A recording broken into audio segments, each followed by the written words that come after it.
passageiro. Deste mundo ninguém leva nada. Jesus Cristo em suas palavras promete buscar sua igreja amada.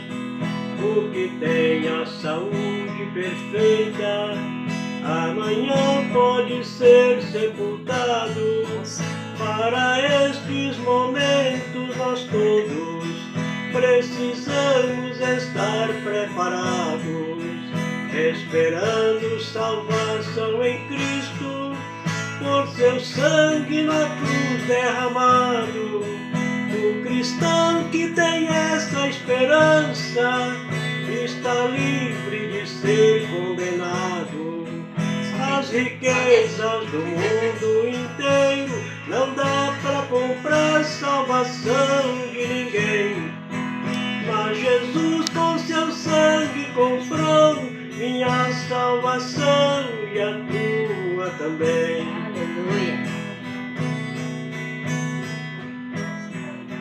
Muitos vivem no mundo enganados, vendo as obras do nosso Criador, mas não tem consciência que o mesmo desta Bíblia é o inspirador. Sempre alguém fica revoltado quando ouve a mensagem da cruz.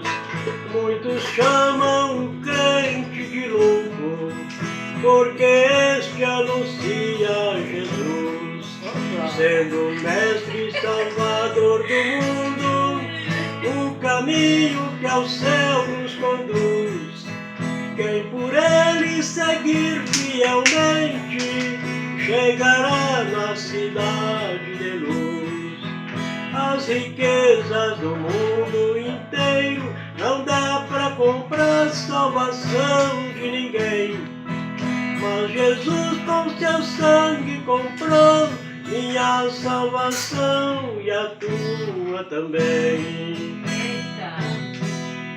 É maravilha! Glória a Deus! Glória a Deus!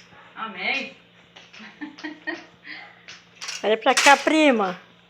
Aleluia! Glória a Deus! Ei, oi, tia! Oh, glória a Deus, meus Amém. alturas, paz na terra e os homens de boa vontade. Amém. Amém! Graças a Deus! Louvado seja Deus! Foi maravilhoso. Nós estamos na casa da tia. Deus é fiel, né?